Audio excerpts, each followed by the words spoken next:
Welcome, friends, it's the MovieFilm Podcast. MovieFilm Podcast, enjoy the show. Zaki, Sean, and Ryan are talking about movies. MovieFilm Podcast on the radio. Welcome to Movie Film. This is episode 71, brought to you by Mr. Boy Productions. My name is Zaki Hassan, and with me, as always, is my good friend. I was trying to say good pal, and then I switched course in the middle there, and it screwed me up. Whether pal or friend, his name is Brian Hall. Thank you for being here, Brian. Thanks, old chum. I'm a chum now. Wow. Yeah, That's exciting. I feel like we've That's crossed like, a new thing in our relationship. It's like we've crossed the chum barrier. That sounds gross, actually. I don't know what that means. The Chum Barrier Reef. That sounds like a place like kids go to party, but then you get old enough and realize it's too disgusting to hang out at. Let's go to Chum Barrier Reef. So what's going on? You know, it's been just 2 weeks, I think, but it feels a little bit longer. Oh, it does. Yeah. I don't know why that is, but it does. Well, it's because summer season is upon us, so we've got all these new releases, and it's just, there's like a backup in the tank. Yeah, I hear that. I think that's, it's funny actually, because we're recording on Tuesday night. We were supposed to record last night, but unfortunately, Comcast got in the way because the internet was down in my area. So, freaking Comcast. Yeah. Anyway, tonight's episode is brought to you by ATT Uverse. It's funny actually because I want to share this. For those the people in the audience don't know. I'm sure they can figure out that Brian and I talk quite often when we're not recording, and so we were exchanging texts as we were trying to figure out what was going to happen yesterday. So once we found out we weren't going to be able to record, I sent Brian a text. I said, I'm really sorry, man. Totally unforeseen. No joke. I've been looking forward to this all day. And Brian texts me back. He says, no worries at all. I've been looking forward to it too, but this stuff happens. And I was so angry that, in my phone, I have a variety of different memes, and I happen to have a angry Mel Gibson picture in my phone. So I sent Brian that picture of angry Mel Gibson. And then I put a little caption. I said, sexiest man alive. Because it's ironic, because he's not very sexy. And Brian, this is the comment Brian sends back. He says, it's like the title of president. You get to keep it forever. Yeah. And I realized something about Mel Gibson, which is that it's weird how that happened with Mel Gibson. It's not like he kind of gradually aged into like the refined older gentleman who was obviously once a heartthrob in his day. He just went from sexiest man alive to really weird looking old dude. Yeah, it's like someone flipped a switch. You know what though? I have a feeling a lot of that has to do with how we perceive him now. That's true. What I mean? Like, I bet if he was still the jovial, fun-loving, who's the biggest prankster on set? Oh, Mel. You know what I mean? Kind of guy. Like, I would be like, what a handsome guy.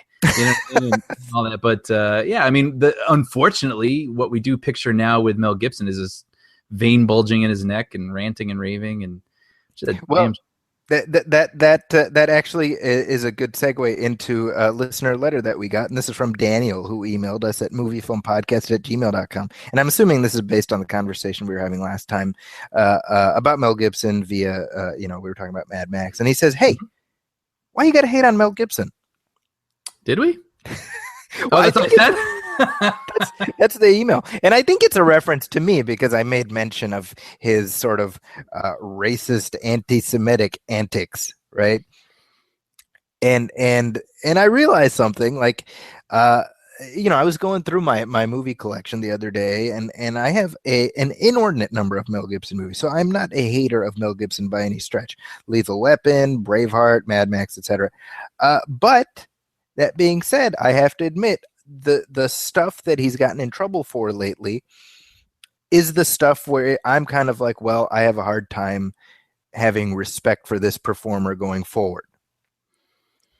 Yeah, I completely agree with you. It brings me no joy. You know what I mean? Like this, I think there's a lot of people online that like look forward to having people like this to bash on and write all their clickbaity articles because people read them and, they get to come up with creative new ways to insult Mel Gibson. Like I take no pleasure in it. I want to love Mel Gibson, and I still do love his work.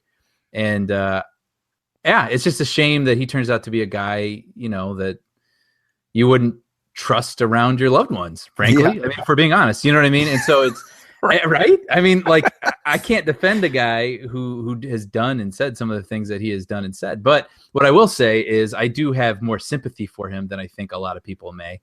And in that I don't condone what he's done, but I want him to get better. Sure. You know what I mean? And it seems like he has a lot of supportive friends too. People that don't need to be supportive of him, like Jodie Foster and Robert Downey Jr. and stuff. And so that leads me to believe they know there's something wrong. Sure. You know what I mean? Like they know who this guy really is deep down, and they're standing by him and hoping that the goodness will come out through the muck. Well, it's I mean, I remember hearing the leaked audio of when he was berating his girlfriend at one point, and without getting into gory details about it, I mean, he was upset over a variety of things. But at one point, he says, the way she's dressed, I hope you get, let's say, sexually assaulted by a pack of N-words. Yeah, that's putting it. Yeah. I'm trying to boil it down, and I remember hearing that at the time, being like, why would you say part 1 of that, much less couple it with part 2 of that? I was gonna say, like, those words coming out of someone's mouth, like that person's not okay. You know what I mean? That person needs to work through something. So yeah, I don't know. It's like it's easy to be sort of jokey about with him, but I really do. Like I love the persona of Mel Gibson, and it really does bother me and upsets me that that's where he is right now. I hope that's not where he stays. Yeah. I had a good friend actually who was an assistant at his company right before that happened. Okay. This was like 2010. Yeah, she was there for what was the last one? Apocalypto. And she just had nothing. A feel-good family movie, Apocalypto. If there ever was one. And she had nothing but positive things to say about him. And then when all that negative stuff came out, she was just like, I know this sucks and it's terrible and it's unexcusable, but man, that's not him. Like, I don't get it. And it just feels like so many people say that. So I'm like, I don't know. I just hope whatever is rotten inside of him can like get healed, and, he can be the guy that everybody claims to be, good pals with again. Well, I guess they recently interviewed Danny Glover, and he's apparently gotten sick of answering this question because he said, I'm too old for this shit. Thank you. Part of me actually was like half believing that. I was like, oh. Now, related to that question somewhat, we have another one from Steve, who also emailed us, and he said, loved your Mad Max conversation. This was my first one, but I've gone back and watched them all now, so that's nice. Oh, cool. He says, what other non-Terminator, non-apes post-apocalyptic movies do you recommend? I thought that was a good question. That is a good question. So non-Terminator, non-apes. In other words, Steve knows us pretty well. Yeah. Man, I can't think off the top of my head. There's some really good ones out there. Yeah. I mean, if I were to just a handful of ones that kind of jump off top of my head, there's a movie from the 70s called A Boy and His Dog that stars Don Johnson, actually, like pre-Miami Vice Don Johnson as the boy, and it's about his dog, him and his dog, and they encounter various post-apocalyptic scenarios and whatnot. And again, this is from the 70s, but it's a good flick. I believe it's written by Harlan Ellison, who's like a pretty well-known science fiction writer. Actually, let me see if I can look that up. And then another one I believe it or not, I would recommend is Waterworld. Yeah. I actually just Googled post-apocalyptic movies just to see, and that was one of the first ones that came up. Yeah. Interesting. I watched Waterworld maybe like 3 years ago, and I didn't dislike it, but I didn't really feel much toward it either. Sure. It was just kind of like whatever. Yeah. I think that it's a pretty blatant the Road Warrior ripoff. Sure. But I think it's a pretty well-made Road Warrior ripoff. Looking at this list too here, and I just hastily pulled up on Google. Yeah. The movie Oblivion is on here with Tom Cruise. I liked Oblivion. I would need to rewatch it. I know a lot of people are just kind of cool on it, not even like disliking it, just sort of cool on it. But I don't know why that movie. It was slow and deliberate, but like that really worked for me. I don't know.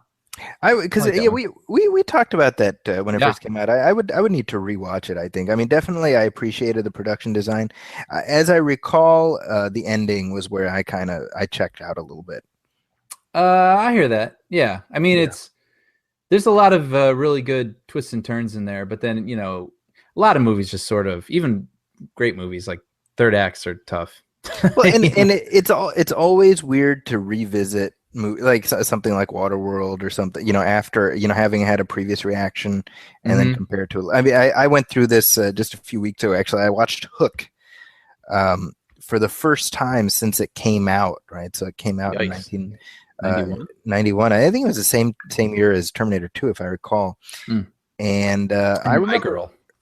Was it the same time as My Girl? Yeah, that sounds I about remember right. seeing those movies pretty close to each other. There you go. So they're in the same neighborhood, and I remember liking it like just fine when I saw it the first time, and I literally it had been almost 25 years since I saw it, and I watched it. My kids hadn't seen it, so I put it on for them, and so I sat and watched it with them, and it is excruciating. Really? It's really like, and it's funny because a lot of people are like, I love it, I watch it all the time. I'm like, no, you don't. This this is not a movie you watch all the time. This is a movie you watch every quarter century, and you're good. That bums me out because I think like you, I have very fond memories of that movie, Yeah, and I have not seen it probably since the 90s. And yeah. I have a feeling. Actually, I think I've caught glimpses of it on like ABC Family or something, and like got a sense of probably how I'd feel about it now. But yeah, well, go on, elaborate. What doesn't hold up, or what does hold up, and then what doesn't hold up? I want to hear both. That's good. Okay. So what does hold up? I think Robin Williams is great. I think that the notion at the heart of the film, the idea that Peter Pan has outgrown his panness and he has to rediscover. Well, that's compelling. That's interesting. And the he doesn't pay attention to his kids, et cetera, et cetera. But as soon as first of all, before I even get to the as soon as the early, like the exposition part of the film is like a solid half hour, 45 minutes easily, which is way too long. Right. Before we even get to the Neverland stuff. And then once we get to Neverland, it becomes just absolutely boring. Really? It's really dull. Once he becomes Peter Pan, I completely lost interest. The Julia Roberts is like in a whole other movie. Yeah. And they filmed her separately, obviously, but like I think they gave her a separate script for a different movie because her performance is so out of tune with the rest of it. And she was like miserable in that movie, right? Like people said she was miserable to be around, and I think she was miserable making it. Yeah, and Steven Spielberg like broke bad on Julia Roberts, and how much do you have to piss off Steven Spielberg for him to break bad on you? You know what I mean? The guy's like a saint. He doesn't say anything bad about anybody. Yeah, but it's just too long. It's like 2.5 hours long. Hey, you know what? When you say that came out in 91, Pretty Woman was 1990. So Julia Roberts, that was like she had just broken through. Yeah, she had just broken through because Steel Magnolias and Pretty Woman all kind of happened at the same time, and then interesting. She was like early 20s, when that movie came out. Mm-hmm.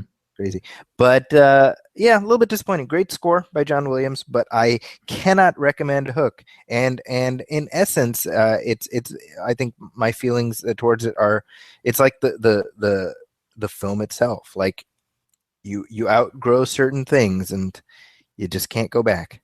Interesting. Well, your kids enjoyed it? I don't know. I don't care. I think they liked it. They liked it fine, But whatever, they're kids. Their opinions don't matter. Yeah.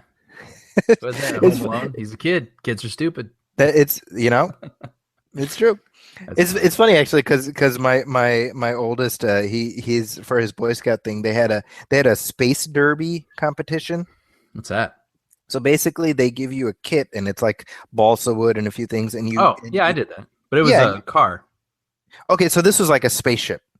Oh, interesting. So you make a spaceship and then you go and do the thing. So it was like he was supposed to have been working on it for like the past 2 weeks. He for a variety of reasons we weren't able to work on it together. So it's like the night before, and I'm like, oh my gosh, I got to get his space derby done. So I'm like up all night gluing and sanding and painting and doing all this. And Brian, you know me well enough to know that this is not something that's even remotely within my wheelhouse. Sure. But this was like montage time for me. Like, me cutting, gluing, doing all that, and like a Aretha Franklin song playing in the background. And so the next day, so he wakes up in the morning and there's his space derby and he's all excited. And then we go in and they're doing the thing, and he hands like the judges the thing, and they kind of look at it and they give him this look like, well, clearly you didn't have any help from Dad. Right. Like Lisa for Florida. Or exactly. Yeah. He's like, I'm Idaho. Yeah. And I was like, well, of it? I should take a picture of it. But I don't care. I feel proud of the effort that I put in. Yeah, well, that's I still have mine. I think in a box in my room somewhere. So like, yeah, that's he'll remember that. He'll hang on to that. That's these are the salad. That's all I'm saying. He'd better. But regardless of those various mishaps, we do have a whole bunch of headlines, because since the last time we talked, a whole bunch of stuff has gone on, and I figure we'll start with the retirement of David Letterman, which happened just a few days after we dropped our last episode. Did you watch Letterman's final episode? I did. Yes. Yeah. David Letterman is one of those people that I personally have kind of forgotten how much I was a fan. Mm-hmm. You know what I mean? Because growing up, when we were in junior high, like Conan O'Brien hit in like 93, I want to say, or something like that. 93, fall of 93. Yeah. Yeah. He was perfect for you and I as 13-year-old boys growing up with The Simpsons and whatever. Like, he was just that weird wackadoo, abstract, broad humor kind of thing. But before Conan, was David Letterman. That was David Letterman. Like, David Letterman was the subversive late night guy, whereas Johnny Carson and Jay Leno were for your parents. Like, David Letterman was the guy who would like cover himself in Alka-Seltzer tablets and jump in a tank of water. Right. You know what I mean? And like, I used to watch him all the time. Like, I've kind of forgotten about those days. And I watched him a lot on NBC.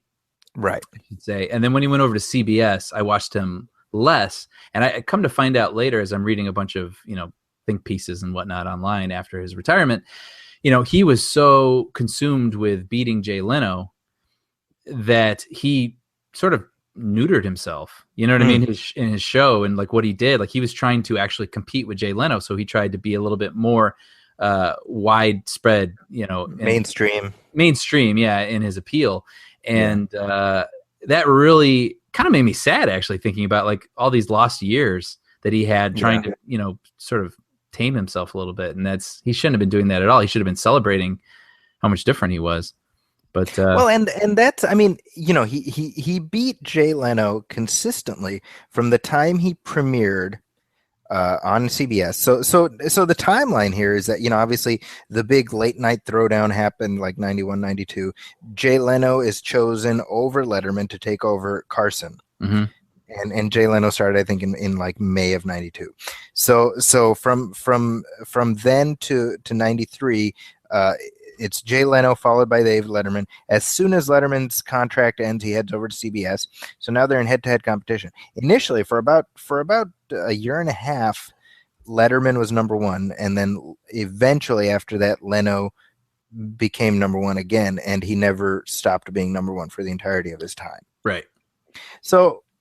And I think you and I are both kind of like, we're not like, oh, Letterman's great, Leno sucks, or vice versa. I think we like them both. Sure. Why do you think Leno did better in the ratings, and yet there's more a sense of Letterman being quote unquote the king of late night, even though Leno consistently beat him? I think because Letterman has kind of like a snark to him. Like, he's kind of like a wise ass, you know what I mean? And I think that plays for a lot of people. but I think my parents just want to be comforted as they get tired and are about to go to sleep. You know what I mean? Sure. And like Jay Leno required no effort. I'm not the hugest fan of his comedy per se, but like Sure. I completely recognize his skill as a late night host, and is just as a congenial type. You know what I mean? And I've seen the Tonight Show a couple times live with him there, and he truly comes off like a genuinely nice guy. Right. You know what I mean? So I think for the broad swath of America, that's kind of what they want. They want something peaceful and relaxing as they go to sleep that doesn't challenge them. They just want something easygoing. Yeah. And I think Letterman was just, he was more of a genre. You know what I mean? Yeah. So that's, I don't know. Well, and you know, I mean, obviously, the Late Show will soldier on. We got Stephen Colbert starting in a few months, and you know, there's, I mean, it's the genre is more packed than ever. We got James Corden, who's on the Late Show, and then Fallon, et cetera, et cetera. Is the notion of late night TV somewhat antiquated? You know, I don't think it is, only because there will always be a good reason to have a show like that for celebrities to go on and promote their works, you know, and whatnot, and musicians and bands. Like, I think there's something still valid about that. But at the same time, it's so, there's like a traffic jam of that stuff going on at night now. Like, I don't even know who to turn to. You know what I mean? Like, sometimes it'll be like 11:30 or midnight, and I just want to like put my eyeballs on something for like 10 minutes before I go to sleep. And I don't even know who to turn to. You know what I mean? There's just too many options. And so who knows? Like, you know what I mean? Like, I don't feel loyal to any of them anymore. Yeah, it's weird how that is. You know, I mean, it used to be, and this is, I think, before both of our time. The way Johnny Carson was the voice of late night, and that's it. Mm-hmm. Mm-hmm. Now they're stacked end to end. We got you know, 2 shows on every network back to back almost. You know, except for ABC. But I think ABC is just a matter of time until they open up the space after Jimmy Kimmel's show, you know? Yeah, but it does feel like, to me, like, if I had to really think about it, like, I feel like Jimmy Kimmel is more like the spiritual successor to David Letterman in his sort of like wise ass sort of demeanor. And then I think him and Conan both. And Conan, of course. I mean, Conan is Conan. You know what I mean? Like, unfortunately, it has kind of dropped off the radar a little bit, but I do appreciate that he's still got the abstract thing going for him. Yeah. Whereas like Kimmel seems like the wise ass, and then Fallon does feel like the right Tonight Show host, because he's the easiest to digest. You know what I mean? Like, he seems the most like the heir to Carson. Yeah. I feel like he can appeal to the largest groupings of people. You know what I mean? Right. And he's still got this like young, like he has brought it into this new generation, if you want to say that, like with his, you know, games and things like that. So he's made it interesting, and he's totally made a show that is YouTube friendly. You know what I mean? But at the same time, he is just so easy to watch. Yeah. You know what I mean? Yeah. So it feels like a good fit for him. Did you, obviously the when Letterman was leaving, there was a whole bunch of, most of the hosts on TV, you know, took time to pay tribute to him. Did you see Jimmy Kimmel? No, I saw Conan's actually. Yeah, Conan's was great, because he talked about how Letterman appearing on when he was on late night and he was on borrowed time. I mean, it's interesting because when Conan first started on late night, his show was on like 13-week increments essentially. Right. So I mean, like every 2.5 months, 3 months, they were potentially going to be canceled. And he talks about how Letterman appearing on that show was essentially, it sprinkled fairy dust on him, and it gave him a career that's, you know, lasted him 20 plus years. Yeah. Yeah. And then during his show, Letterman's show was going to start, his final show, and he actually told his viewers when it was starting so they could turn the channel. Right. Which is pretty cool. That is cool. Yeah. And Kimmel told a similar story about obviously the impact that Letterman had on his life, and he actually got emotional. His voice started to crack. Yeah. And it's, I mean, it's again, I mean, the guy, he's retiring, and I think the reason that it's hitting a lot of people is because of what it means in terms of the audience, how much time has passed in the audience's life. Yeah. And it's like a marker. It's like a generational marker that you suddenly become aware of this thing that's always been there that's not there anymore. Yeah. Yeah. You know. Now, as far as other things that we wish would not be there anymore, we've got the Transformers movie franchise, which it shows no signs of slowing down. Now, of course, the Age of Extinction made more than $1 billion last year. And as a result, they keep going with these things. And Brian, as we know, it's not enough to have a franchise these days. In order to be truly successful, you have to have a franchise consisting of many franchises. Apparently, yeah, a Marvel-style shared universe, if you will. I wonder, like, this is too big of an example, but say we grew up with Star Wars, right? Sure. And then it made a ton of money. It was like a cultural thing. And we still, as 30-something-year-old men, love Star Wars. But like, it makes me wonder about, okay, so Transformers has made billions of dollars. Sure. But like, do kids like think about it? You know what I mean? Or is this just sort of like a sign of like, well, movie tickets cost so damn much that like if they just go enough times and see it on enough IMAX screens, then it just makes $1 billion and it feels like a big deal, but really it's not making a dent in any kid's consciousness. I don't know, That's a great question. I mean, I have no idea what the long-term prognosis is for these films. Not even like the series continuing, but the films that are already out there. Yeah, like, and I don't even mean to be a hater on them. They're not for me. If they're for you, that's fine. But like, I dare anyone to tell me the plot of Transformers 2. Right. Like, you know what I mean? If like for some kid that owns it on DVD or whatever, like, I'm not going to knock you for liking it. You should like it if you like it. But like, tell me the plot. Right. Tell me what happens. I got nothing. How did Shia LaBeouf's parents end up in Egypt? Oh yeah, they were in Egypt, right? Remember, out of nowhere. There's a portion of that film that involves Egypt. I forgot about that. Yeah, but regardless, I mean, Paramount does not have a whole lot of franchises that they can really think about expanding in 18 different directions. Transformers happens to be one of them, and so they've now they've essentially created a writers' room that's being presided over by Akiva Goldsman. Mm-hmm, mm-hmm. Now, Akiva Goldsman is, on the one hand, he's Academy Award winner Akiva Goldsman. He wrote A Beautiful Mind and Cinderella Man, etc. On the other hand, he's writer of Batman and Robin, Akiva Goldsman. So, I don't know what to make of him personally in terms of the work he does, but he's essentially presiding over the equivalent of what you have on a TV show, which is a writer's room where, there's different story ideas that are broken and hashed out and turned into films. And so they want to do this with Transformers, and presumably we'll get, various spin-off movies. We'll get the Optimus Prime prequel movie, which to be perfectly honest, I would be mildly interested in seeing that. Maybe. Like the origin of Optimus Prime. There's a lot. All these could be good. Right? Wait, let me ask a question real quick.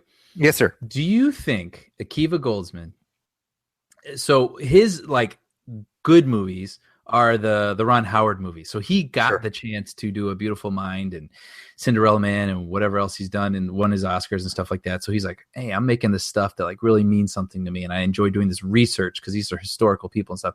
Do you feel like he's happy to be heading up the Transformers franchise? Or do you think this was something they're like, hey, Akiva Goldsman, like we need a name. We need a guy with some clout and we're going to put you in charge of this thing. Like, is it a person who was like really excited about making some sort of new drink like coconut water or something to bring to the masses, and they're like, yeah, but we're going to put you in charge of Four Loko?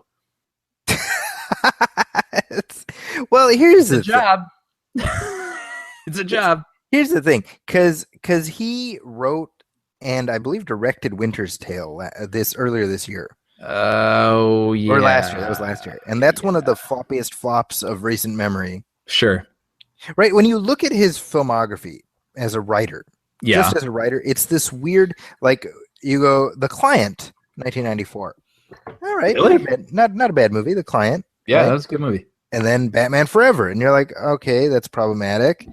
And then A Time to Kill. Oh, yeah, it's not bad. And then Batman and Robin. You're like, okay, that's He did problematic. both. I didn't know that. Yeah, he did the both the Schumacher movies, and then he wrote Lost in Space. Okay. Yeah, exactly. I got that thing for free when I bought a DVD player. Yeah, back in everybody the year got that thing 2000. for free. That's like that's like you know how you judge people by their like movie collection. Yeah. So there's certain people had a DVD player and analyzed this and Lost in Space. I was just gonna say that. Yes. Analyze this. Everybody got analyzed this and Lost in Space. That was just par for the course. Yeah. He wrote that. He wrote I, Robot, which I don't mind. Before that, he wrote A Beautiful Mind, Cinderella Man, the two Da Vinci Code movies. Okay.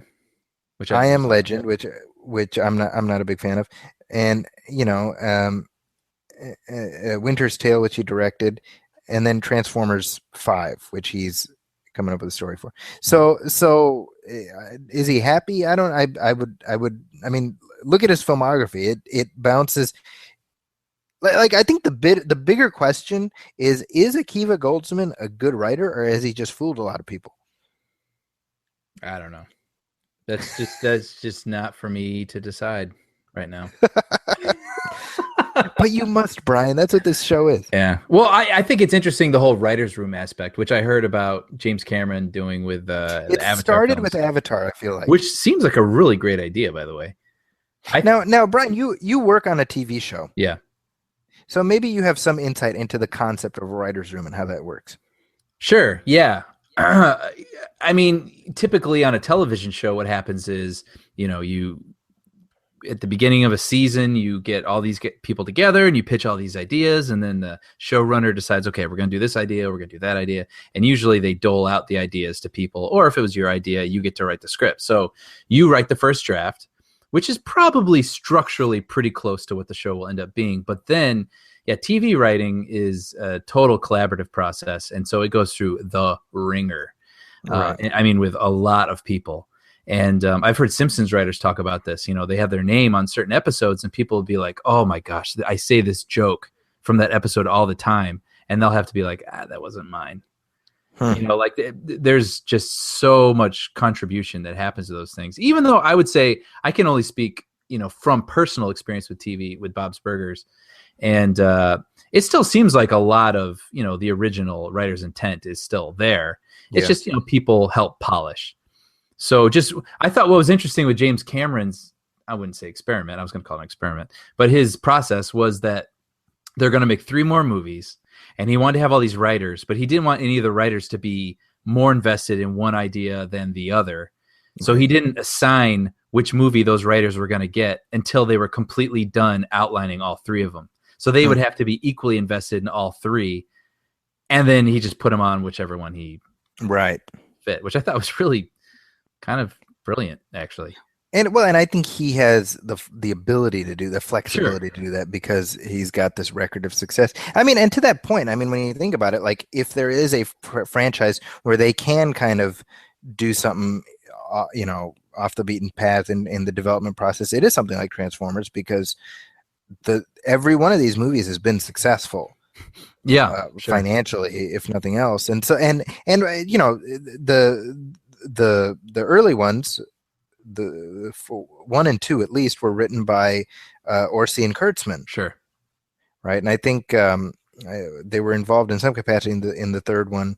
I don't know who did the fourth one, but the writer's room that Akiva Goldsman has come up with here is kind of interesting. We got Robert Kirkman, who, he's a creator of The Walking Dead. Right. We got Zach Penn, who has written a bunch of these superhero movies. He wrote The Incredible Hulk. And if I'm not mistaken, he's been involved in 1 or 2 of the X-Men movies. Right? Yeah. Yeah, 1 or 2 of the X-Men movies, I believe. Jeff Pinkner from Lost.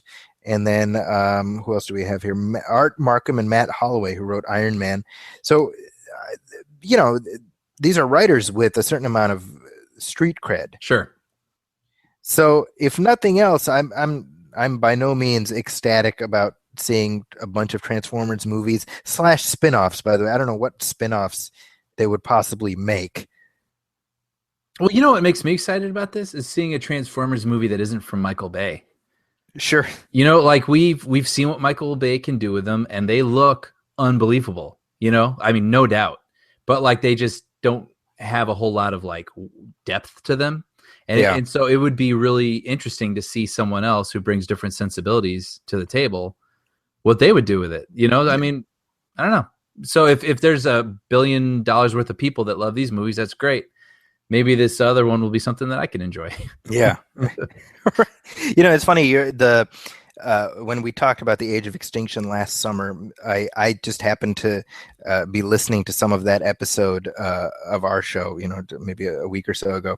And the part where you were talking about the laminated card that, you know, the statutory rape law, you know. This card allows statutory rape, sir. Like, why? Precious minutes of that movie. I love what you say about it. You're like, why am I talking about this? Because the movie talks about it. You know. I actually played that clip of you saying that for some people. Oh, really? Yeah. I'll never understand it. It's goofy. Now, just make her 18. Seriously, or make him 18. Or, you know, yeah, there's a million different ways they probably could have solved that problem. Yeah. Yeah. You know what's interesting though is that they're trying to create a Transformers shared universe. I'm kind of like, well, why not just do a crossover with G.I. Joe? That'd be awesome.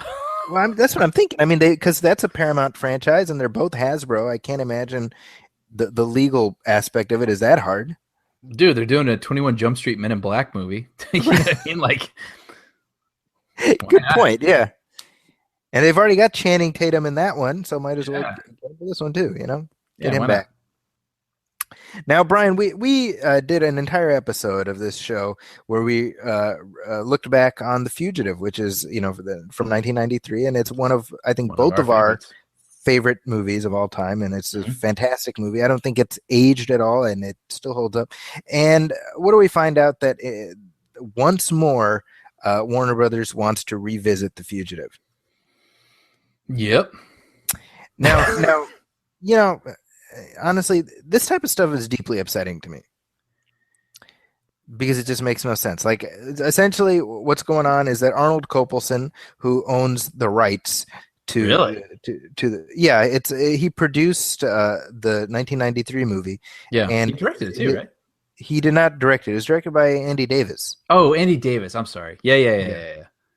But Arnold Kopelson produced the remake in 1993, which was itself, you know, a remake of a TV show. And he also produced the spin-off / sequel, which is U.S. Marshals, in 1998. And then he also produced the remake TV series from 2000, which starred Tim Daly and nobody watched. That show, by the way, which you enjoyed. I enjoyed it quite a bit. It's a good show. If you're able to find it somehow, you should watch it. Interestingly, when The Fugitive premiered on CBS, it was the lead-in for a show that nobody expected to do very well at all, called CSI. And then, you know, of course, history says that, well, nobody watched The Fugitive, and CSI is just now finally ending its run after 16 seasons or 15 seasons. Wow. So, go figure. But so Arnold Kopelson is back. He holds these fugitive rights, and he's like, you know what, we're going to do something else with it. And you know what it feels like to me? It feels like Marge Simpson finding that designer dress at the the outlet store, you know? When you were like, well, he owned this and he made this and then he did a show about it again and blah blah blah, I was starting to feel like, wow, is that the only thing he owns? That is the perfect. Now I'm sorry to even cut it off. That was continue. That's what it felt like, right? And I forget what that episode of The Simpsons is, but I mean, that's Marge finds this designer dress, and that's all she has. That's the only designer dress she has. So she keeps tweaking it and updating it and cutting it and pruning it to appeal to you know, new audiences. Yeah. And here's, you know, part of me, it's like, well, you know, they remake stuff. I get it. Yeah. Do they really need to redo The Fugitive? You know, it's funny. When I first heard about this, I kind of felt like you did. And now I don't actually feel that strongly about it. It's like, all right. I mean, I guess they've killed your joy. They've killed your childish joy. No. Hollywood won. No, because I mean that I doubt it will be better than the '93 version, but at the same time, it's a story that has lived on in different incarnations, and it's like, all right, I don't know, yeah, if they want to try it again, I don't look at it as, I mean, I think we might get to this later, but a certain John Carpenter movie that might be remade, sure, which is very specific in its execution and in its tone and in its characterizations and whatever. Like, whereas this is like a story that's been, interpreted different ways throughout time. It's like, well, all right, well, I guess, I don't look at it as like we need to replace this. Well, here's my point, right? Is there anything new left to say about this story? No. Right? I mean, that's the problem. I'm like, if you want to mix it up, have him actually kill his wife. That would be a crazy twist, right? That's the twist ending. Eddie actually did it, and it's and then a one-armed man goes to jail, and yeah. I mean, if you want to just mix things up, but beyond that, it's kind of like, why do again and again and again? But like you were gonna say, I mean, if you want to redo it with The Rock, then I guess I don't know if speaking that's of but but yeah, go ahead. Speaking of remakes starring The Rock, this is the one you were alluding to, which is it just dropped yesterday, and the internet collectively shit its pants. At least that's my impression based on what I'm saying. The Big Trouble in Little China is a very popular cult favorite, I would say. Yeah. Right. And it came out, I think, in 1986, if I'm not mistaken. And they've been talking about sequel or something since forever. It's directed by John Carpenter. It stars Kurt Russell. And it was announced yesterday that they're not going to do a sequel or anything like that. They're going to remake it starring Dwayne "The Rock" Johnson. Now, I'll admit, I don't hate Big Trouble in Little China, but I don't love it either. I've actually never seen it. You've never seen it? Okay, so we are both perfectly equipped to discuss this topic then. Yeah. I heard, first I was like, how? Oh, sorry. Yeah, oh, yes, I was being ironic. Sorry. No, I mean, I heard this news and I'm like, all right, well, I guess. Okay. So, you have The Rock as the Kurt Russell character or some variation. I heard it and literally I was like, okay, well, sure. But people are really taking this to heart. They're really upset by this. Yeah. How do you feel as somebody who has not seen the original? I don't have an opinion on it, but I do remember I've seen bits of it. Like they used to show it on Fox 32. It's weird. It's kind of weird is what I remember. Yeah, that's the impression I get. It's sort of like a guy in an ordinary world who goes into some weird, mysterious, half fantasy, half whatever sort of thing. And like that's what I think why they don't want to see it remade is because there's sort of like I think there's some visual effects in it and stuff, and there's probably like a lot of 80s cheese and campiness to it that you can't duplicate. And Kurt Russell has a pretty awesome mullet in the movie, as I recall. Yeah, like I think that movie probably has a lot of charm going for it that it would not be easy to recreate. Let's say, the reason people probably like it, even if they like it ironically. And so I think they're thinking like, well, if why even try to improve? Why try to do this again? There's just no point. So I don't know. See, I have no opinion on it. It's weird for me because I'm like hot and cold on John Carpenter, and I would say I'm more cold than hot. Yeah, I actually am not super familiar. I've seen like They Live, which I love, but sure. I don't know. Another mullet hero movie. Oh man, so good. Yeah, well, and that's the thing, right? I mean, if you look at like John Carpenter is almost, it's weird because I remember being a kid and John Carpenter was the only director, right, whose movies would say John Carpenter's blank. Sure. You know what I mean? Yeah. And so being a kid, I was like, well, geez, he must be important, right? I guess, because, and you realize, well, no, he just was very smart about like kind of promoting number one. You know what I mean?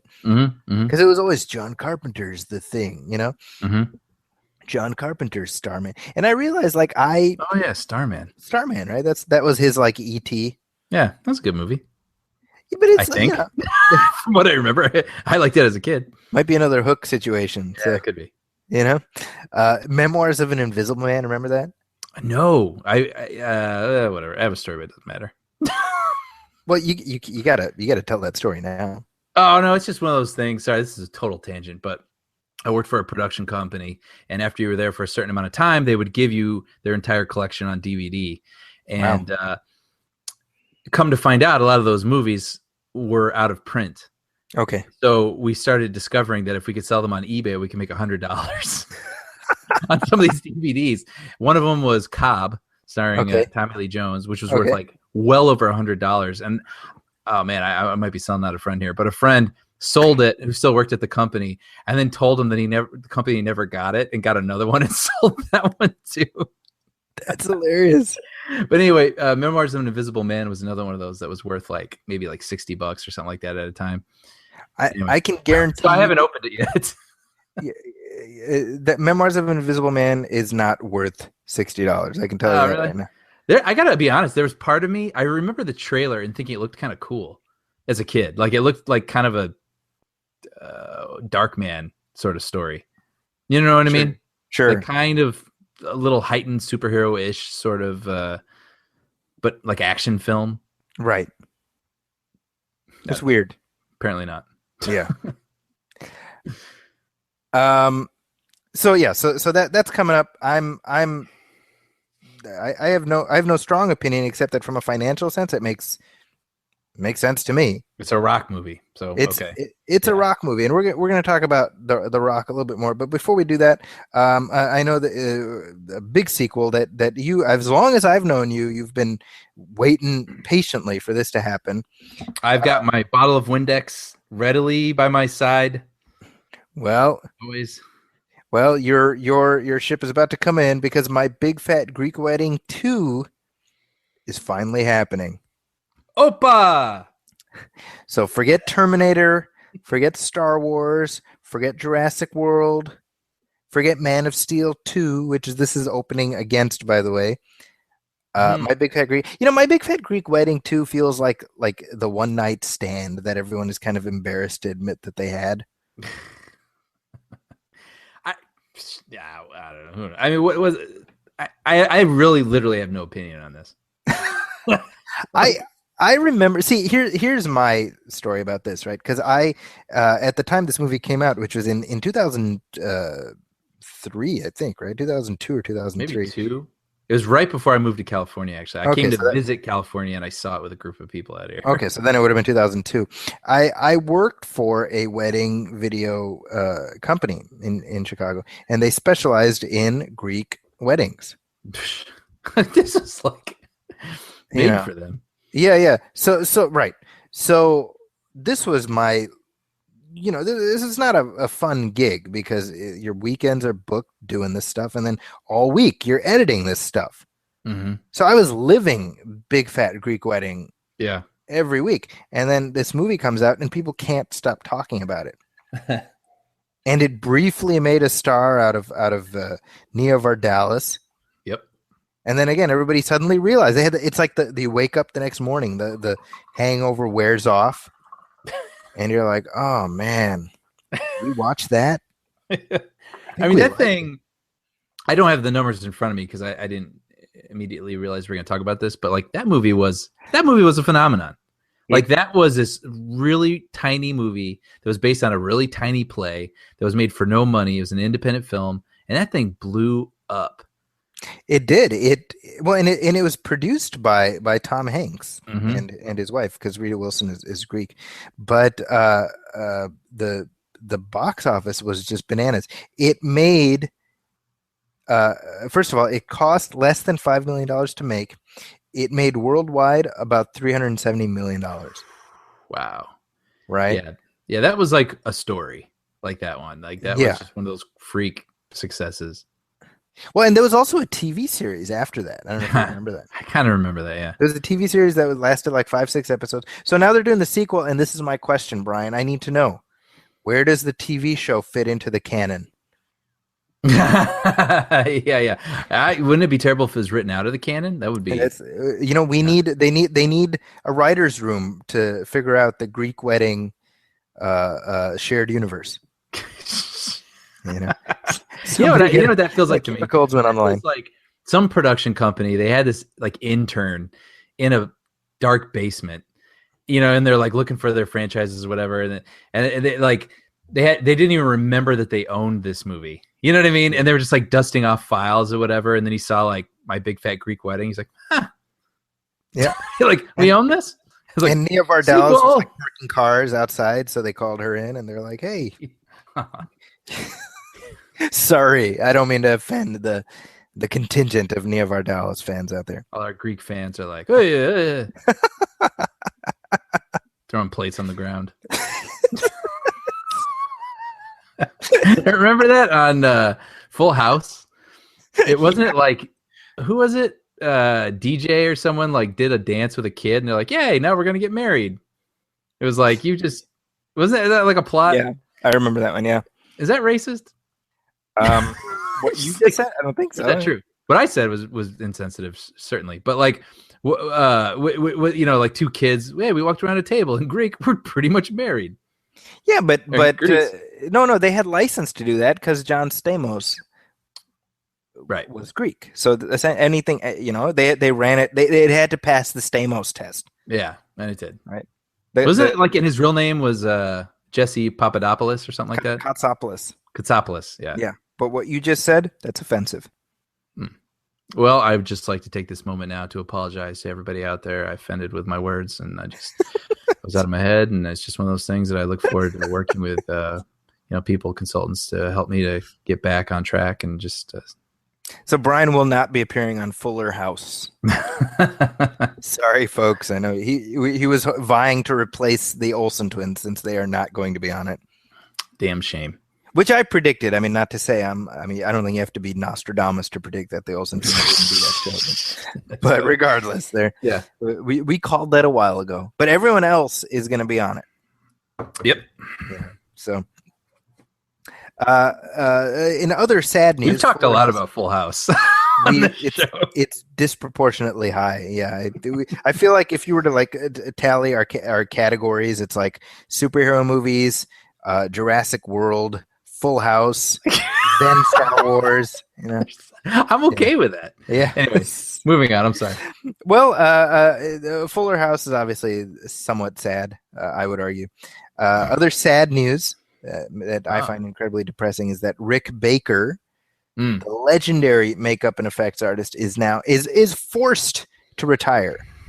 He's not willingly retiring; he's forced to retire because the world sucks, Brian. That's really what it comes down to me. Sure. The world is a terrible place because Rick Baker cannot find work. Well, work that he feels he can be proud of. Exactly. Right. I think this is the quote I saw. He said, first of all, the CG stuff definitely took away from the animatronics part of what I do, which is what he did a lot, apparently. Yeah. It's also starting to take away from the makeup part. He said, the time is right. I'm 64. Business is crazy right now. I like to do things right, and they want cheap and fast. That is not what I do, so I decided to basically get out. So, cheap and fast. Isn't that sad, though? Rick Baker's going to stand for. Sure. Yeah. I mean, he's done Incredibles he's been on Star Wars, and he did Thriller and Gremlins, and I'm just looking at some of this stuff now. The Rocketeer. The Grinch he did, the 2001 Planet of the Apes. Sure. I mean, say what you want about the Grinch movie, and I will. But he looked amazing. Movie. Yeah. Yeah. Well, it's the same with the '01 apes. I mean, the one thing you can say is that the ape effects are amazing. Yeah, and Men in Black, like all sorts of stuff. And you especially, Brian, are like Mr. Practical Effects. Sure. And again, it's when we have digital makeup, which essentially we have now, it's essentially rendered the kind of stuff Rick Baker does obsolete. Yeah. Yeah. But is there not room for a Rick Baker in this industry? I'd like to think so. You know what I mean? Yeah. Like, it makes me think of that movie Where the Wild Things Are that Spike Jonze did, where they didn't those in any other movie, those creatures would have been CG creatures. Right. And it would have been whatever. And it might not look terrible, but Spike Jonze made the suits, they actually had the fur on it. He just enhanced the faces.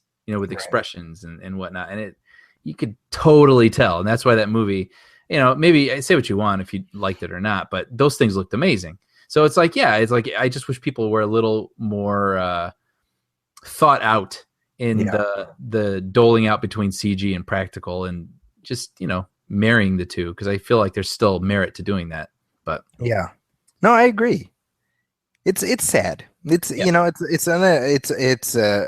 mean, obviously Rick Baker will work again if he needs to, but when you just look at the sheer volume of stuff he's done, and the fact that the industry has reached a point where they're like, well, we don't need you anymore. You know what? That actually, it reminds me, because I'm looking through his stuff right now, and it says he did The Ring, which, by the way, I don't like horror movies. I think we've documented this, but like, I really like The Ring. I thought The Ring was a really cool, stylish, effective, scary, genuinely scary movie. And I remember in that movie, there was a girl, not the main girl, but one of the first kills of that movie. This girl, watched the video, she dies. And I remember they open up a closet door and you see the effects of the video on her. And she looks like she's been soaked in water and her face is all distorted and it looked really gross. And it was really scary. Practical effect, apparently done by Rick Baker. But then I remember I was watching a movie called The Conjuring recently. Sure. Which I really liked, because it's kind of like Poltergeist, and I like these like creepy, spooky movies. That's what I prefer. Starring friend of the show, Vera Farmiga, by the way. Oh yeah. I love her. And it had a great vibe, super spooky. It had all the right scares. But then at the end, when things were getting heightened, the ghost of that film, or the monster, or whatever you want to call it, like it was a person, but then their face contorted in this CGI'd sort of way that's just not physically possible. Sure. And immediately I wasn't scared anymore. I was like, oh, like it totally took me out of the movie. Right. It looked really silly. And like, I thought it was that was supposed to be the height of the scares. And I thought it was like the worst scare in the film, but it's like, then you look back at The Ring and it's like, just, there's ways to do this practically, which are tangible, which makes it feel like it's in the same room as what's the action that's happening. And I personally feel much more frightening. So anyway, that's, I guess, what I can say to eulogize Rick Baker's career, because his career, not the man. No, not the man at all. No, but his career. Yeah. He made things that much better. So that's true. That's a good way to think about it. So Rick, get back to work if you can. Yeah. If the money's there. Which there isn't much of, obviously.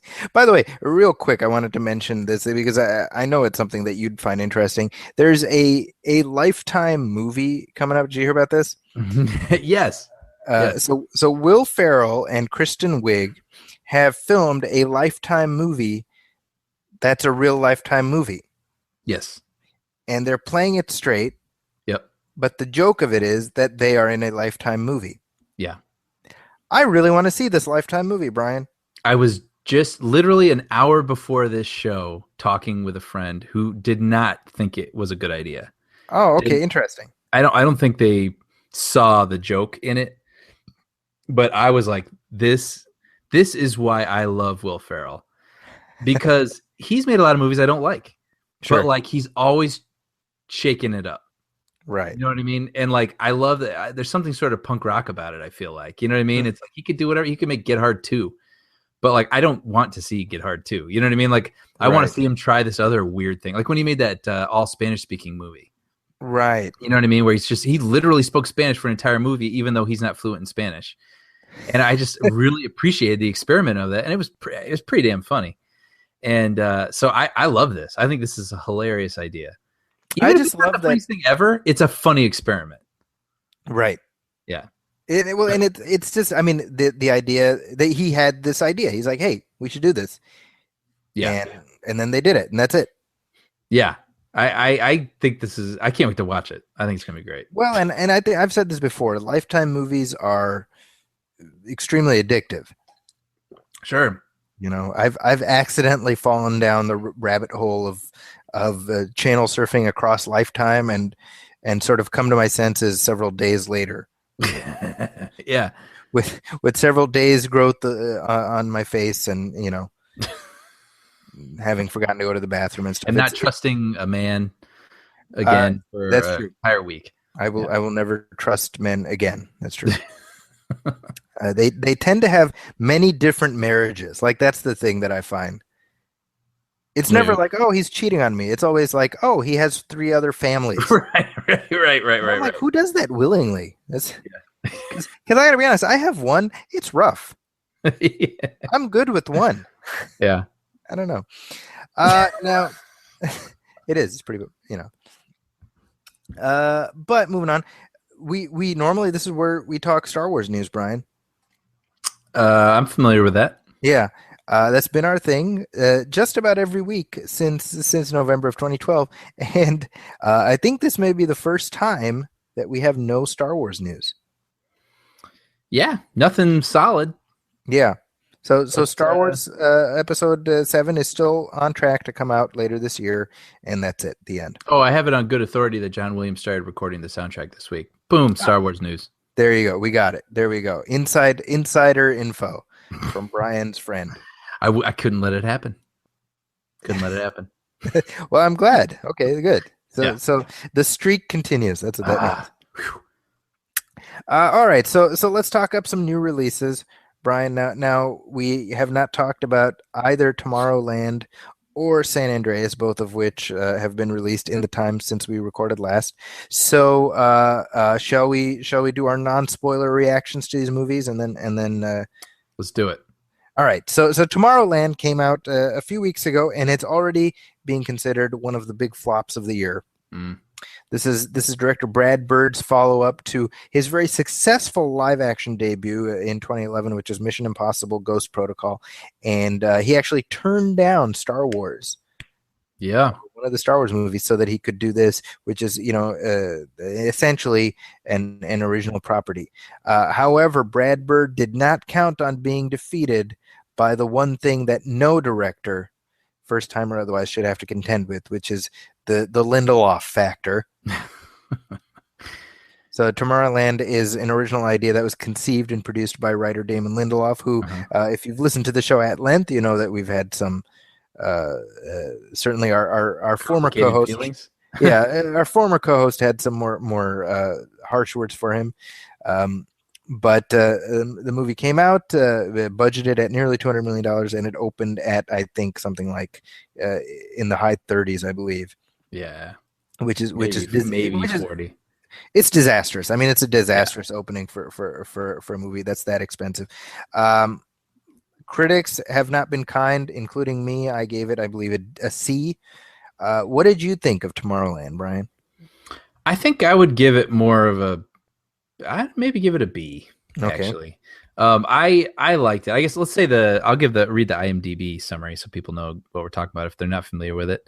The summary here says, "Bound by a shared destiny, a teen bursting with scientific curiosity and a former boy genius inventor embark on a mission to unearth the secrets of a place somewhere in time and space that exists in their collective memory." Sorry, I fell asleep in the middle of you reading that. Yeah, no, I really, if I'm being completely honest, I appreciated the ambition of this movie more than I actually. I did enjoy it, actually. I did enjoy this movie, but it had a lot of problems that just prevented you from being unabashed in saying that you enjoyed it. You know what I mean? It's like you have to acknowledge the problems that this movie has. But I will say that the ambition of it really did outweigh the things that I didn't like.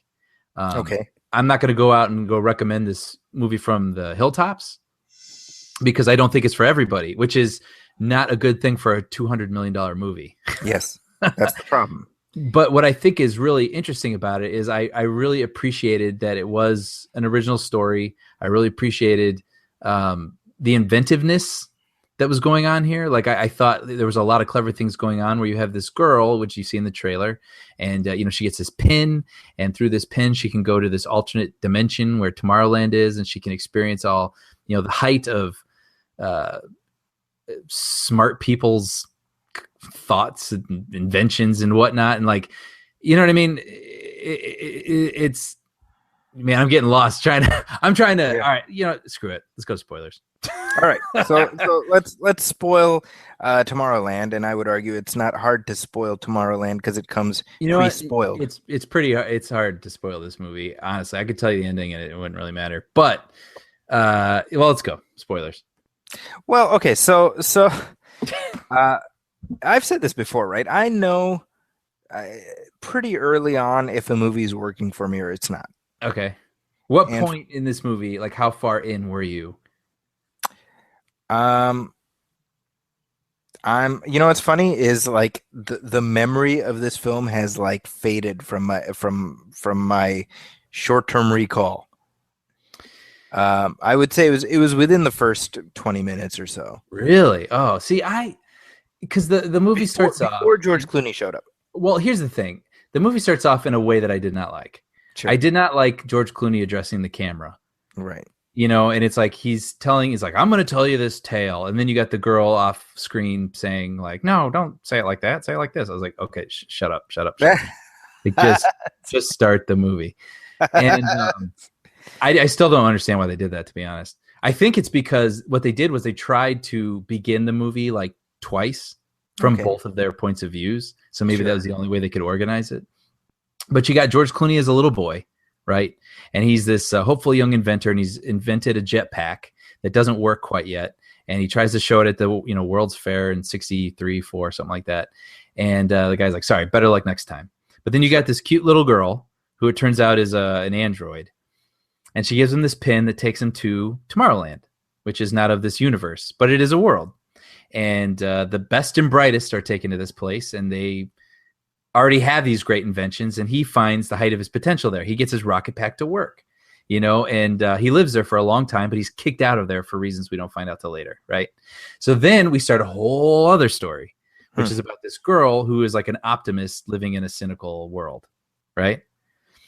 And she gets one of these pins from the same android little girl, and becomes obsessed with her pin. Doesn't actually take her to the world. It only gives her a glimpse of the world. So she wants to figure out how to get to that world.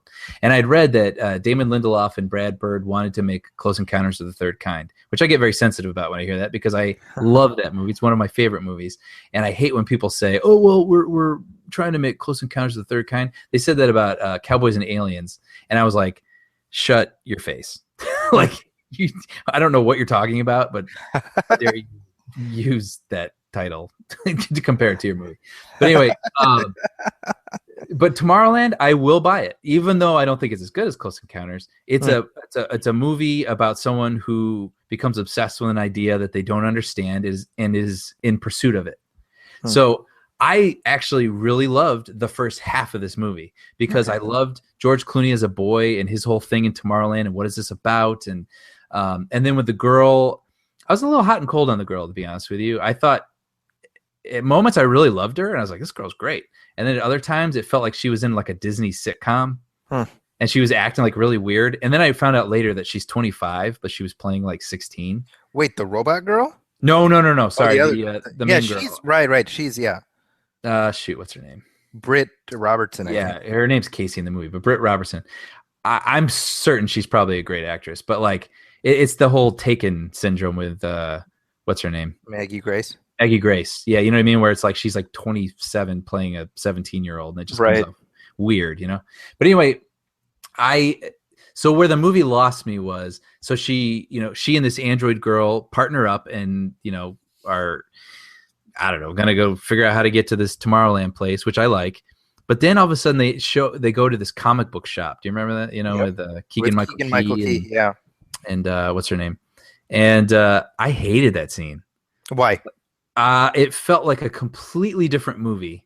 It felt like Men in Black. And this movie so far felt like an Amblin movie. And that's the biggest.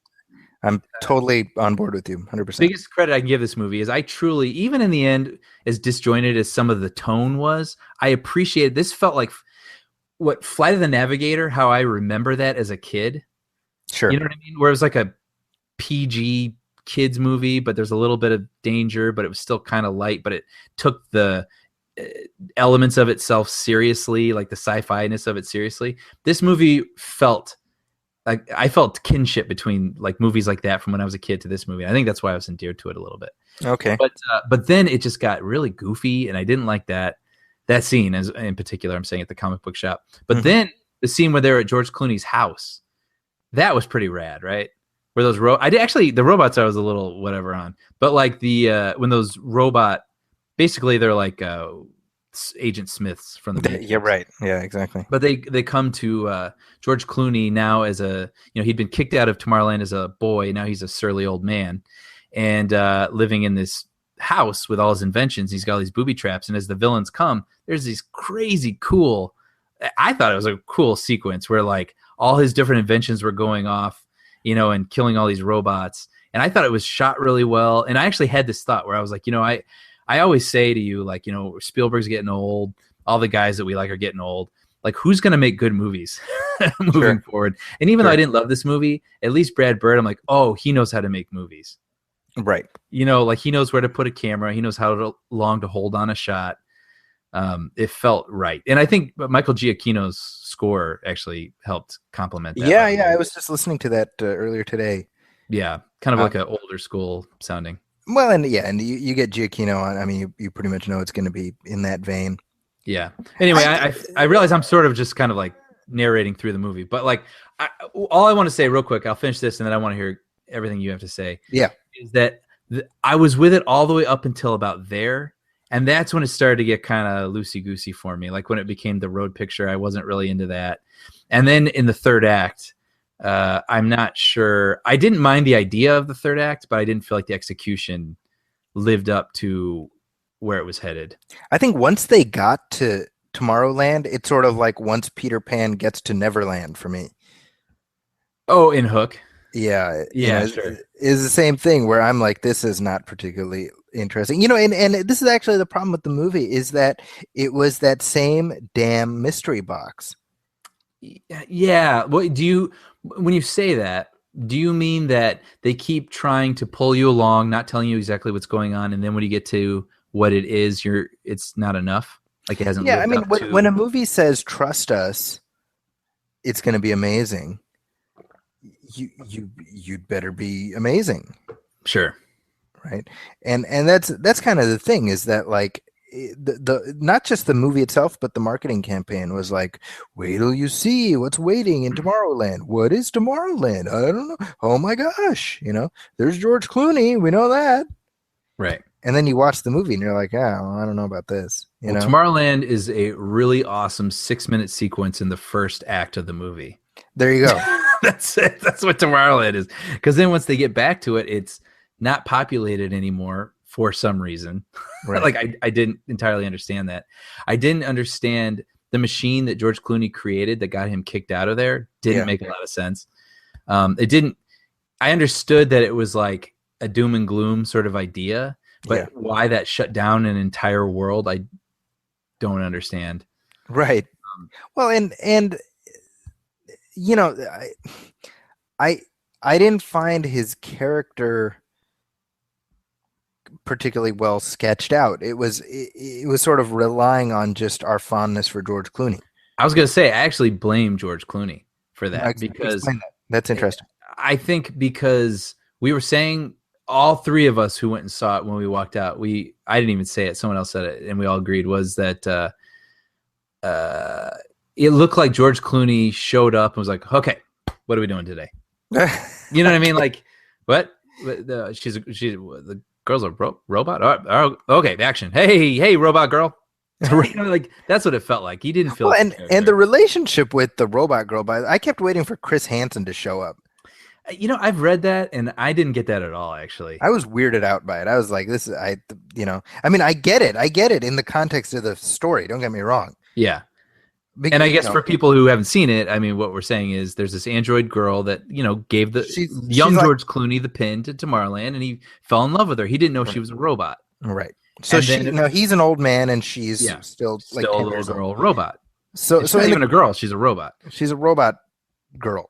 Yeah. That he's had confused feelings about. Sure. So again, in the context of the film, I get it, but on a perceptual level, it felt very weird to me. Yeah, I don't disagree with how you felt with that, but I didn't feel that way. I don't know. I felt like they handled that as best they could. Well, that's the problem, is that there were probably better ways of doing that, like making her slightly older. Sure. I did like that girl, though, by the way. She was good. She did a really good job. The actor was excellent, no doubt. Yeah. I thought Hugh Laurie was kind of like phoning it in. Yeah, I yeah, and didn't that was the problem understand too. Was the climax was basically him just monologuing for a really long time, it. and Yeah, this girl who's supposed to be a genius. The only genius thing we see her do in the movie is go, well, let's just blow it up. yeah, It which was is like, pretty ingenious. yeah, but again, I these things did not work, and I did not like these things about the movie, but I didn't dislike the movie. I really didn't. Like, I walked out of it feeling like that zippy feeling that like movies used to give me as a kid, and it was like, it's not without its problems. I don't know if I'll ever watch it again, but I did enjoy the experience. Well, So, this is, I mean, on the one hand, we say like, well, Hollywood needs to stop doing remakes and sequels, and Lord knows we spent most of this episode ripping on Hollywood's propensity for that. On the other hand, they do produce this, and it didn't turn out so well. you know what though? And I've read there's been a million articles about this after Tomorrowland tanked, saying like, you say you want original ideas. Well, we're not going to get original ideas anymore because Tomorrowland tanked. Yeah, Yeah, and it's like I get that, but like I totally blame the marketing for this. For why that movie didn't open bigger. I'm not saying anyone had to like it. They could go and not like it. That's totally fine. But like, they did not explain what this movie was about. They showed, sort of this weird 60s sci-fi angle to it a little bit, but that doesn't, it's not going to appeal to a kid. You know what I mean? Like, there were things in this movie that you could have put into a trailer to get people more excited about this movie and still not give it away. right. You know what I mean? I felt like they just play things close to the vest because they feel like that's cool and they're the people that do that and they can do that, and it totally bit them in the ass. So here's my question: do you think Disney takes a risk on something like this again? Not for a while. They're gonna look at what succeeded. Cinderella, Into the Woods. What was the other one? Like Alice in Wonderland made like $1 billion. That's what we're gonna get now. We're just gonna get a bunch of live action princess movies remade. Well, and I mean, they've been bitten in the ass with John Carter, with Lone Ranger, and now with this. Yeah, you're right. You're right. The other thing is when it comes to this stuff, it's I mean, did it need to cost almost $200 million? That was another thing I was going to say. No movie needs to cost $200 million unless you're Star Wars or Avatar. Sure. You know what I mean? Because you're going to make it back. Or like a Marvel, like if you're or a Marvel movie. Yeah, because it's I'll say from a business standpoint, it's a wise investment. And, on another creative level, I mean, it just requires it when you got a movie with like 8 movie stars in it, like Avengers or something like that. It's just the nature of the beast, right? Right. But this movie, we're going to talk about San Andreas. San Andreas, I think, cost about $100 million. There were some bad special effects, but there were some really good special effects in that movie too. Right. And like Tomorrowland, I'd say their special effects, the amount was pretty deceptive. Like there was a lot of stuff that took place on planet Earth in a field. You know what I mean? There was no reason that movie should have cost $200 million. Yeah. So it's just a lot of excess, and then it bit them in the behind. Yeah. They should, know better than that. I mean, it's, people, before we jump to San Andreas, it's worth pointing out here that as of right now, the number one movie of the year is Furious 7. Mm-hmm. And Furious 7 is a hop, skip, and a jump away from surpassing Marvel's the first Avengers. Wow. So it's about to become the number 3 movie of all time. Wow. Right? Of all time. Yeah. That's amazing. It is. You know what though? But with that being the case, and you have, Avengers 2 is like probably in the top 10 now because it's made $1 billion. Like, does that mean anything anymore? I mean, or is that just like, how much do tickets cost now? How much will tickets cost next year? And then that movie will be the number 3 highest grossing movie of all time? Well, it means something in the sense that Furious 6 made half of the global total of the seventh one. Sure. So, I mean, that's extraordinary, and it says something about people and their franchises. I mean, you consider be like, oh, another sequel. Well, I mean, $1.5 billion for the 7th movie in a series. I mean, that's Tomorrowland didn't have a prayer at that kind of money. Right. Right. Maybe it's a shame. I don't know. I think it is a shame, and I think they should still make movies like this, but they should just show a little more restraint and wisdom. Well, it's don't spend Return of the King money on Fellowship of the Ring. Yes. Right. Yes. Yeah. I mean, great analogy. That's what it comes down to. Yeah. Now, a movie. Now, so Tomorrowland did not do so hot. The movie that opened the week after, on the other hand, did extremely well, and we're talking about San Andreas. It's actually the #1 opening of the Rock's career, in terms of movies that he's opened by himself. Mm-hmm. Right, and so it opened to over $50 million, and this is, as the title implies, it's about the San Andreas fault going off. Now, this was a movie that made me extremely uncomfortable, and I remained uncomfortable throughout. Now you did see it. Yes, I did. Okay, so I'm assuming you've probably read my review. No, actually, I read Tomorrowland immediately when I got out, and I avoided your San Andreas, and I saw it, and I haven't seen it. Okay, so we haven't had a chance to talk about it at all. So go ahead and give me your take on it. And this, can we spoil this movie, Brian? Not really, right? No, you can't spoil this movie. Yeah. So expect that we'll be talking. We'll probably give some stuff away, but whatever. Yeah, nothing crucial. But anyway, I do want to point out, by the way, sometimes when we talk about movies, I pull up the IMDb page just so I can look at actors and things like that. The San Andreas page on IMDb, it has this like animated graphic of it destroyed San Francisco. Oh, good times. It's kind of amazing. Like there's a flame that's actually animated on the IMDb page. That's nice one. It's kind of nice. Anyway, I actually didn't really want to see this movie. Okay. I had. I was wondering if you were going to see it at all. Yeah. It seems just sort of like a kind of hollow sort of film where it's like, oh, if you catch it, you catch it. If not, I'll see it on TBS someday or something like that. Like I just didn't feel like, out of all the things out there, that this was something that I really needed to go out and see. And then my friends decided they want to go see it.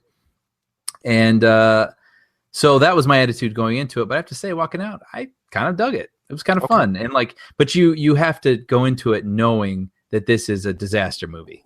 Sure. You know what I mean? This isn't like a drama about a helicopter rescue person who goes in and does his best, and like this is just... No, he actually doesn't do his best. He actually abandons his post.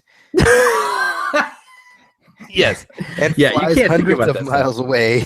Yeah, basically hundreds of people die so this guy's daughter can live. That's basically the plot of this movie. That's really it. Now, bear in mind that the crux, the majority of the hot Earth on Earth action in this movie happens in San Francisco, which is my hometown currently. Yeah.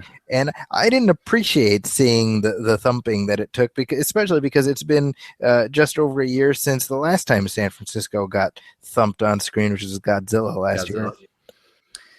Yeah. San Francisco takes a pounding here. But you know what's funny about this movie is that it ends, and I'm like, well, I'm glad the Rock rescued his daughter, and hey, I'm also glad we didn't have to think about the millions of other people, or the thousands of other people, I should say, who are presumably dead, right? Yeah, and she seemed to be doing all right on her own. Yeah. Well, and what I love is that basically only the bad people die. Right. And then you know what? That is this movie. Yeah. Right. Like this is just a Roland Emmerich movie, not made by Roland Emmerich.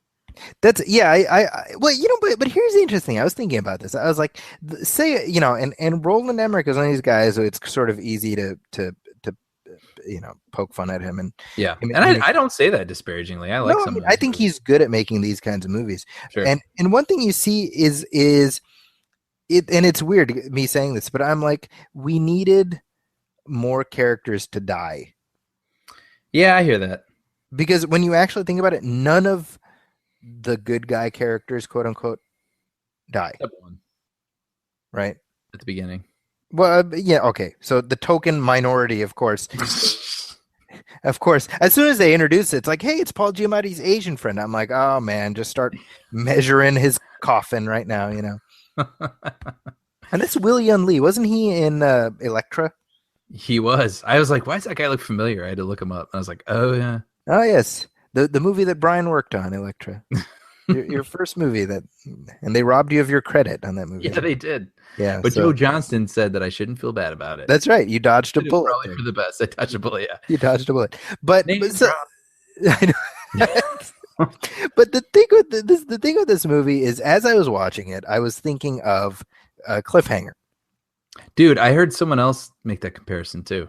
Oh, okay. That's funny. Which I haven't seen. I know. Yeah, I don't understand how you haven't seen Cliffhanger. But the first scene of Cliffhanger, which you're well aware of at this point. Yes. If you've seen you're not, 2. what there you go. Exactly. What that opening scene does, it's very similar to the opening scene in this, where you have a high, a rescue operation that involves heights and whatnot, and the hero has to make a split-second decision about rescuing this person. It ends badly in Cliffhanger. It ends not badly here. So it ends, he rescues her in this one. Now, it got me thinking about sort of the way you structure these things, right? You either start by breaking your hero down or by raising him or her up. Mm-hmm. But either way, you flip that around through the course of the movie. Mm-hmm. Mm-hmm. Does that make sense? So in other words, so we break down Stallone, and what that does in the opening scene of Cliffhanger basically buys you the rest of that movie. Mm-hmm. Well, with this, it's like, okay, if we're gonna establish The Rock as being indomitable, then we need to bump up against his limitations in the course of his movie. Right. Do you get what I'm saying? Oh yeah, yeah.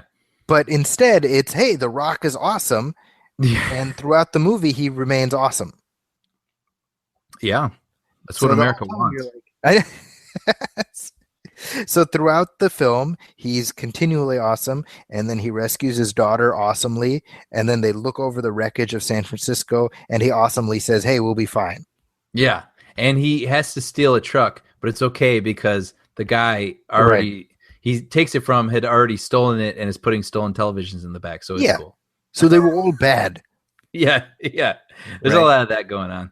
Well, and it's like, so in the course of the films, and his character is, he's estranged from his wife, Carla Gugino, who he's also estranged from his, he's not estranged from his daughter, but he's not able to take his daughter, who's played by Alexandra Daddario, who's like 10 years younger than him, I think. I read that somewhere. Yeah. Right.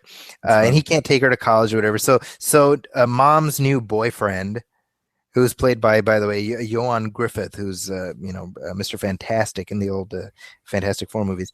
He's like, oh, I'll take you to San Francisco, whatever. So now immediately, if you're like me, you're like waiting for his heel turn. Mm-hmm, mm-hmm. Because I'm like, well, this movie's not sophisticated enough to present a competitor to Dad, who's actually a good guy. Mm-hmm. But I was not expecting his heel turn to be so heely. Yeah.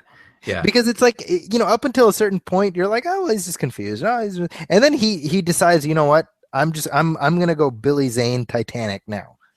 I thought of that exact example because, there's the thing where he leaves The Rock's daughter, abandons her. Which that you can almost justify. Maybe. I don't even know about justify, but understand at least. Yeah. And there was, then there's a moment where these people are like protecting themselves up against a building out of the way of like falling debris.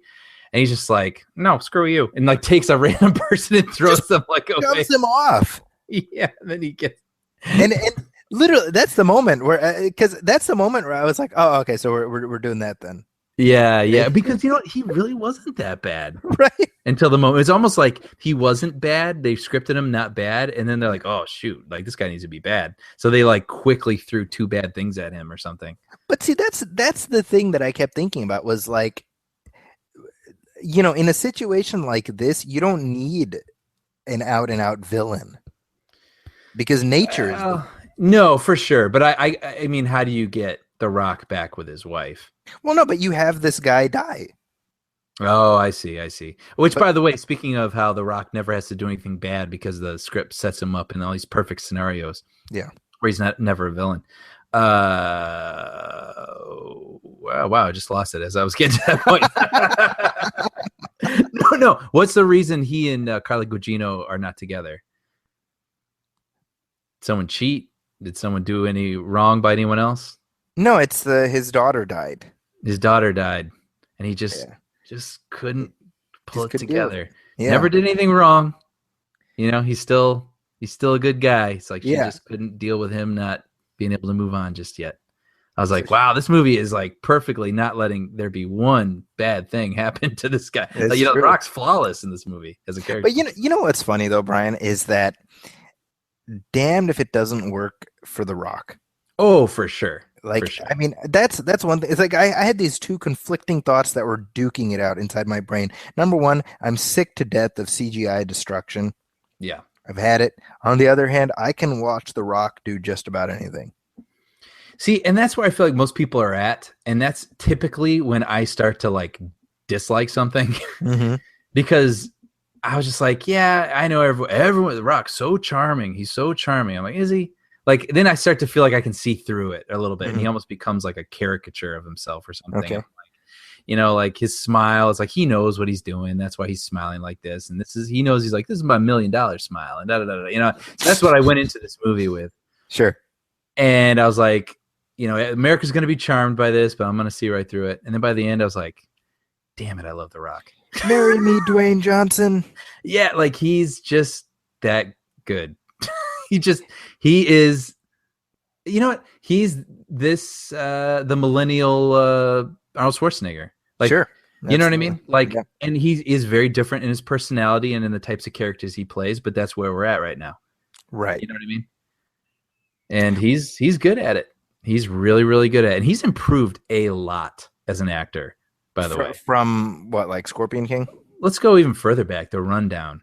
Like, I remember people telling me The Rundown was good. Actually, I think it was you and Sean. Yeah. And I watched it and I was like, man, this guy's a terrible actor. Like, that's the only thing I remember about that movie is that I didn't like him as an actor. And I think he's come a really long way. Like, he knows how to do the hero thing, but he cries a couple times in this movie, and I totally bought it. Sure. You know, so I don't know. And he can still do the like crazy Schwarzenegger thing, like he did in Furious 7. You know, where he basically rips a cast off his arm, even though his arm is still broken. He's like, no, I don't need this anymore. Well, that's you know, I'm like, I bought it. Furious 7 has The Rock go up against Jason Statham, and this time he goes up against Mother Nature, Right. and he still wins. He kicks Mother Nature's ass. Yeah. That's because the end of the movie, you know, again, like San Francisco basically like does not exist anymore. Yeah. It's like fallen into the bay. There's been a tsunami. It's like all kinds of like, you know, all these scientists are like, none of that could ever happen. And I'm like, well, even if that's not true, I desperately need to hear you say that because this is all very terrifying, you know. And so they're standing over and they're overlooking this, and it's like there's like the American flag fluttering, and The Rock is like, we're gonna rebuild. Yeah. And I'm watching, and I'm like, I have to say, I'm not okay with any of this because The Rock ain't my dad. right. So the lesson for me is wish The Rock was your dad when the big one happens. Yeah. Wait, what'd you think of the side story with the daughter and the two British guys? It was such nonsense. I mean, come on. It was inevitable, right? So you're locked into. There's only one way this is going to go. What are you talking about? A romance angle, or are you talking about? The romance angle. And so a movie like this, I'm kind of like, who are the part of the fun of it is picking off who's going to get axed, right? And I realized pretty early on that they weren't going to axe anybody. Yes. And that made it less compelling to me, and that makes me sound like a sadist. No, then it feels like the stakes aren't there. And that's really the problem, is that San Francisco is wiped off the map, and yet there's no stakes. Right. Because the only death that is specifically pointed out is what's his face, Daniel, and he sucks anyway. Right. So we're glad he's gone. Well, what did you think about, because again, this is just about the thrill. This movie's about fun thrill. Yeah. But at the same time, did you ever feel sort of uneasy watching this movie? Like, yes, because I live in San Francisco. Yeah. I mean, like, seriously, did you sort of feel like a weirdness watching? I admit I did a little bit. Like, I mean, I can't I think the problem is that because of computer animation, any like whatever you think of is can be visualized, and it's unnerving. It absolutely is. It's Yeah. uh, because this is at least a possibility that's uh, could conceivably happen, and I don't know that I want it to necessarily be made into big entertainment. And I get it. I Right. mean, there have been movies like this since Forever, yeah. forever. So I don't have much of a leg to stand on with that. And it did make me a little bit uncomfortable, absolutely. Yeah, a little bit. Same here. I mean, not enough, but a little bit. And I will say this too, because this reminds me of another thing. The very first scene of the movie where you got that girl in her car, right? She And she's 100% should have died, by the way. She deserved to die because she was no, an idiot. hold on. I want to talk about this with you. So the movie starts with this girl, and she's driving in her car, and she's on a windy canyon road in Los Right. Angeles, and she reaches back for a water bottle. A drink, yeah. And as she does that, you see a car coming, in the other lane toward Yeah. her, and she starts to veer a little bit. And I was like, oh, no, no, no, no, no, no. And then she comes back and she's okay. And the car is fine. She's fine. And she drinks her water bottle. And then her phone rings and it's in the back seat. So she turns around and she goes for her phone in the back seat. Another car is coming around the bend and whatever. And it made me really uncomfortable, actually, that scene. Like I felt I was actually, I know this is maybe a little personal, but like I was in a car accident a couple months ago, a very serious car accident, actually. And maybe that's why. Sure. But I was just like, I don't know. Like, I realized it was being played for laughs that she almost died twice in a head-on collision. Right. Yeah, exactly. I didn't find it very funny, actually. And I listened to another podcast and they did. And I was like, okay, maybe it's just me. I don't know. No, But I like, agree with you. I found it very weird. And then the whole joke is the thing that knocks her off the road is a landslide. Right. And I was like, well, what are you trying to say? Like, Right. those two things are things kids should not be doing. That's exactly right. Yeah. But it was played like for laughs that she almost died with these things. But those weren't, there are no repercussions from them. Yeah. I just found it very odd. I don't know. All we're saying is there should be real life consequences in our giant summer blockbuster starring The Rock. Is that too much to ask, Hollywood? It felt like more out of a horror film. Because in a Yeah. horror film, when people do something stupid, you're rooting for them to die. You know what I mean? Well, and that's my point. Is that she should have not lived. Yeah. Anyway, I don't know. That's just a little tangent, but that scene stuck with me, and I haven't seen it written about anywhere else. So I was just curious what you thought about it. Well, that's what this show is for, Brian. For you. Yeah. You talk through these things. We talk through them together. Yeah. Right. But I gotta say, popcorn entertainment, summer entertainment, you're not gonna have a bad time. Okay, so there we go. We've got kind of a split decision here, where Brian recommends both San Andreas and Tomorrowland. I do not recommend Tomorrowland, and I do recommend San Andreas, but with the caveat that pretty much it's being held aloft on The Rock's muscle-bound shoulders entirely. Totally mindless. You want to go see something mindless that's fun with The Rock, San Andreas. There you go. Yeah. Well, with that, we're hitting it right up against our time. Brian, where can people find you online? They can find me at everythingbrian.blogspot.com, Brian with an I, and I'm on Twitter at everythingbrian. And how's let's it's been a while. It's been 2 weeks. It's been 2 weeks. Let's see what your Twitter tally is up to. Oh, see, my computer's not. Oh, here we go. Okay, let's see. Everything, Brian, and you are up to 7 tweets. 7 tweets. Okay, Probably where it was last time. So we're stable at 7. Holding steady. 7 and holding. So Yeah. there we go. So I'm at zakiscorner.com. That's the AKIS corner. I'm actually, by the way, this is kind of my I woke up this morning and I had a notification on my phone and it said Tay Diggs is now following you on Twitter. Yeah, I saw that. And I was like, Tay Diggs? The Tay Diggs? The Tay Diggs of how Stella got her groove back? Go? Of Go fame? He's following me, so I got very excited about this, and I even posted about it. And somebody posted an article. Tay Diggs explains how he just follows random people on Twitter Shut up. Because there's actually an article. Yeah. So, Are you serious? Yeah, and so this Why would that guy poop in your Cheerios like that? I know it was. I was like, oh, I thought I was special for a second there.